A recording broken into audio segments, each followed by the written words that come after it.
¿Qué pasaría si la enfermedad más infecciosa y letal que nunca hubiéramos conocido se esparce por el mundo?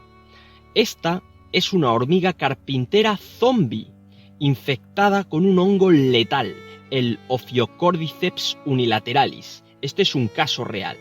Este hongo toma posesión del sistema nervioso de la hormiga y la convierte literalmente en una hormiga zombie, que pasa totalmente desapercibida entre las demás hormigas. Pero el comportamiento de esta hormiga ya no es normal. Ahora actúa enteramente en beneficio del hongo, buscando siempre las mejores condiciones que le permitan a este hongo seguir infectando a cada vez más y más hormigas. ¿Qué pasaría si las esporas de un hongo similar que sea capaz de contagiar al ser humano se propagan por todo el mundo?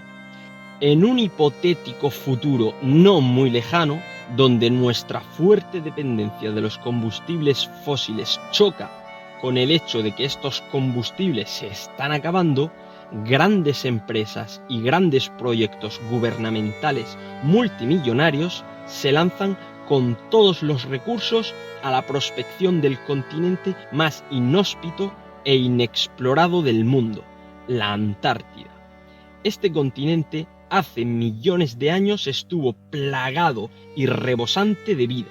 Eso significa que toda esa vida ha dado lugar a inmensas cantidades de petróleo no descubierto. Pero en la búsqueda de este petróleo, los equipos de prospección descongelaron y despertaron algo que no esperaban: las esporas de un hongo que habitaba la Antártida en tiempos remotos. Estas esporas recién descongeladas encontraron dentro del cuerpo humano un medio ideal para crecer, reproducirse y propagarse nuevamente por el mundo.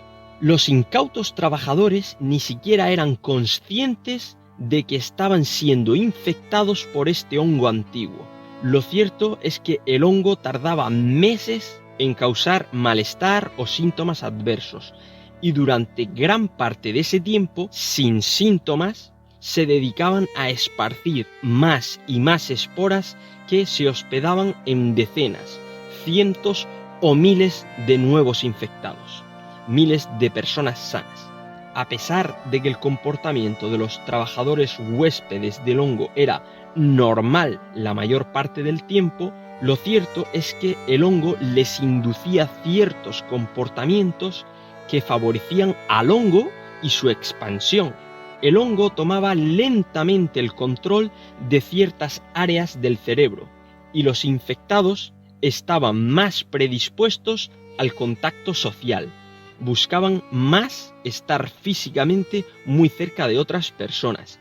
Se veían más atraídos a lugares cerrados donde hubieran otras personas. Organizaban encuentros en estancias cerradas para celebrar cualquier acto lúdico: jugar a cartas, beber, concurso de pulsos o cualquier otra cosa similar. También se rascaban y sacudían la cabeza, la cara, las manos y los brazos muy a menudo. De esa manera, las esporas del hongo saltaban de la piel de los infectados al aire y se posaban sobre la gente sana. Al principio, la gente no notaba nada raro, simplemente descubrían que los afectados eran gente más sociable de lo que parecían en principio. Pero lo dicho, todo esto no eran más que comportamientos inducidos por el hongo para maximizar su propagación sobre la gente sana. Con el tiempo, el hongo afectaba a cada vez más y más áreas del cerebro y del cuerpo humano, y la gente que hace unos meses eran los reyes de la fiesta, ahora, inducidos por el hongo a buscar el máximo de contacto posible para una máxima expansión de las esporas del hongo, comenzaban a ser más agresivos y violentos, provocaban peleas, e incluso un solo afectado era capaz de comenzar una pelea contra grupos de varias personas. Y finalmente, los contagiados, al poco tiempo de este comportamiento violento, enloquecían y se volvían presas de una rabia homicida. Estos episodios de violencia y furia comenzaban a darse por todo el mundo. Las autoridades comenzaron a investigar y muchos de los afectados fueron encerrados en prisión y en centros psiquiátricos. Pero la explosión de casos y de ataques violentos y furia salvaje no habían hecho más que empezar. Los especialistas médicos comenzaron a estudiar y a tomar muestras de estas personas, pues evidentemente eran enfermos. En muy poco tiempo descubrieron que todas estas personas que habían enloquecido en una furia salvaje tenían en común una infección por un hongo desconocido. Estos pacientes, después de los episodios de furia salvaje y al estar privados de libertad, comenzaron a deteriorarse relativamente rápido. Su piel se comenzaba a llenar de enormes manchas de moho de colores grises y verdes. Perdían la capacidad de hablar y su vista se reducía en gran medida. Aún reaccionaban a la luz, pero no mostraban signos de distinguir nada.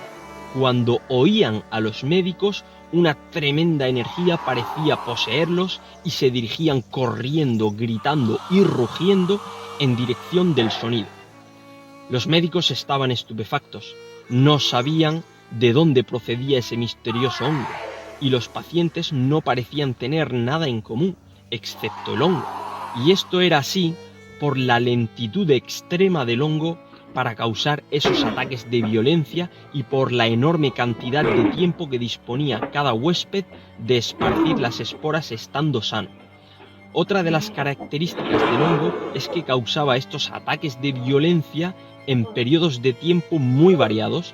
Algunos afectados tardaban 6 meses, otros 9 meses y otros incluso 1 año y medio. Y debido a eso, los médicos no encontraban un nexo común entre los pacientes, los cuales comenzaban a desarrollarse de forma grotesca e inhumana. Les crecían grandes hongos en los brazos, cabeza y espalda, y finalmente se consumían sin responder a ningún tratamiento. Los casos seguían multiplicándose día a día, cientos al principio, miles y cientos de miles poco después. Los gobiernos de todo el mundo tomaron medidas para tratar de controlar, por un lado, los estallidos de furia y por otro lado, a la enfermedad. Se declararon confinamientos, toques de queda y toda clase de restricciones. En muchos países se imponía la ley marcial y los militares reciben órdenes de detener a los que se saltan las restricciones y de usar las armas sobre los afectados por el hongo en caso necesario. Los científicos y especialistas médicos emiten comunicados sobre sus averiguaciones. Informan de que el hongo se contagia a través de esporas que se adhieren a la piel y las mucosas de los pacientes sanos. El origen es aún desconocido. Los pacientes no responden a ningún tratamiento. La capacidad de contagio es extremadamente alta y de momento, en el 100% de los más de 3.000 casos estudiados, el desenlace es fatal. Los médicos también describen todos los síntomas y las secuelas que arrastran los enfermos hasta que fallecen. Los medios de comunicación y las redes sociales se llenan de imágenes grotescas de afectados severos del hongo. Muchos ya ni siquiera parecían personas, más bien se asemejaban a criaturas de películas y series de terror y ciencia ficción. El horror más absoluto que nunca conoció la humanidad se instaló en los hogares de todo el mundo. No fue necesario vigilar que la gente respetara los confinamientos, ya que la gente se autoconfinaban voluntariamente por puro terror, incluso si en algunas zonas no era obligatorio. Cada día que pasaba era una pesadilla más terrorífica que la anterior. La gente empezaba a ver a través de sus ventanas y balcones lo que hace un par de días veían por televisión. Policías y militares con trajes NBQ patrullando por las calles y abriendo fuego aquí y allá contra los infectados por el hongo. La situación se volvía más crítica cada hora que pasaba. Finalmente, las autoridades sanitarias hicieron público un demoledor informe en el que se mostraban los resultados de las muestras tomadas aleatoriamente a más de 160.000 personas sanas.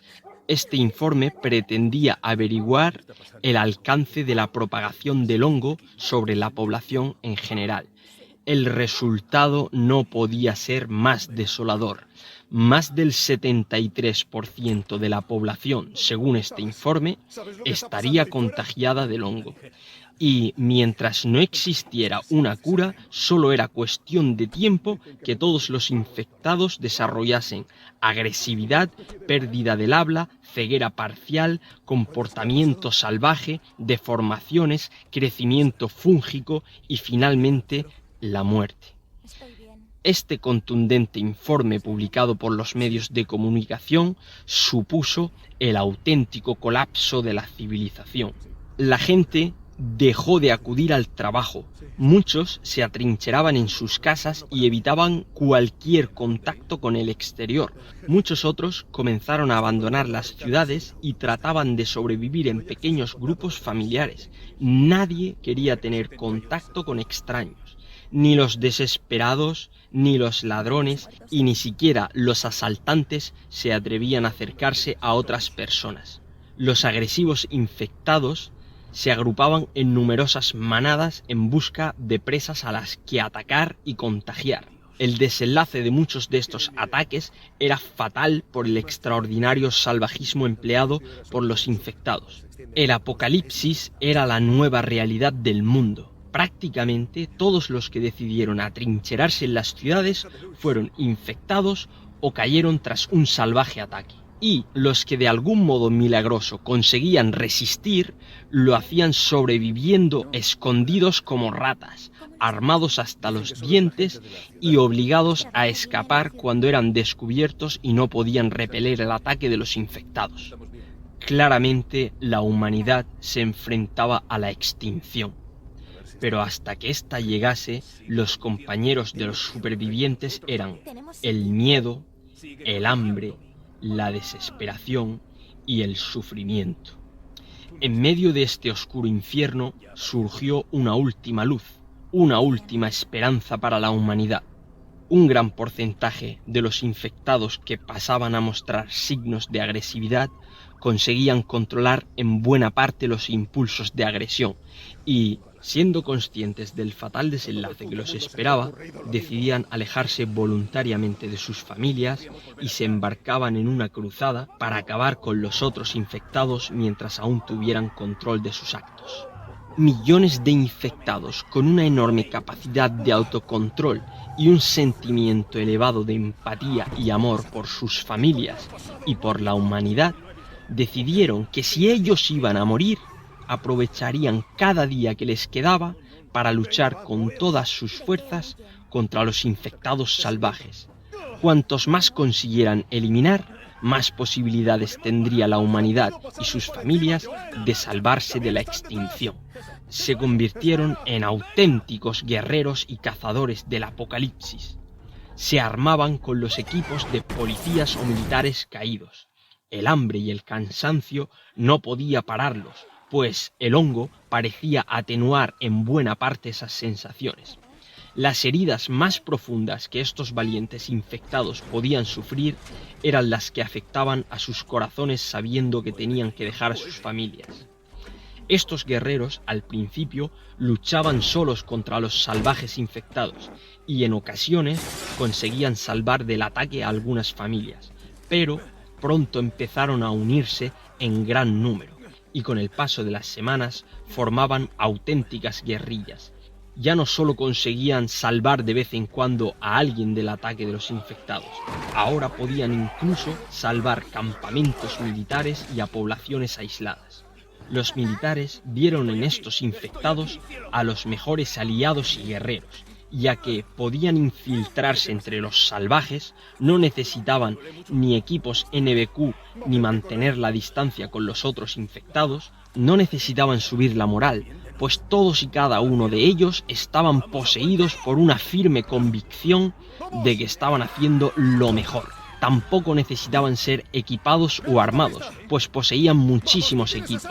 Los militares comenzaron a colaborar y a coordinarse con estos valientes desahuciados de la vida. Y este fenómeno se dio de la misma forma en casi todo el mundo. La lucha contra la propagación del hongo no venía protagonizada por médicos con batas y mascarillas. Estaba siendo protagonizada por guerreros infectados armados hasta los dientes. No era una lucha en hospitales, sino en carreteras, campos y ciudades. Aún así, los médicos y científicos todavía tenían un papel que jugar, y con la colaboración de estos infectados que se prestaban voluntariamente a toda clase de pruebas y experimentos, conseguirían aprender mucho sobre el hongo y sus efectos sobre el organismo. El tiempo pasó y, después de más de un año desde que comenzó la locura salvaje y tras acariciar la extinción con la palma de la mano, las pocas emisoras de radio que quedaban operativas comenzaron a emitir un mensaje. Los científicos y médicos en alguna parte del mundo habían desarrollado un tratamiento que conseguía evitar los efectos adversos de la infección del hongo. Se había perdido más del 90% de la población y el mundo tenía un aspecto triste y desolado, pero finalmente la humanidad se había salvado de la extinción. ¿Cómo crees tú que responderemos si en algún momento surge una plaga que enloquezca a la gente y la hace presa de la furia más salvaje? Dímelo en un comentario, suscríbete y comparte este vídeo para apoyar el canal, ya que estaré trayendo más vídeos como este. Un saludo y hasta la próxima extinción. Sara. Cielo. No me hagas esto, cielo.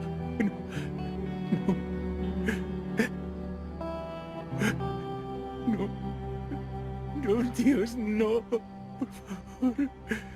Dios. Por favor.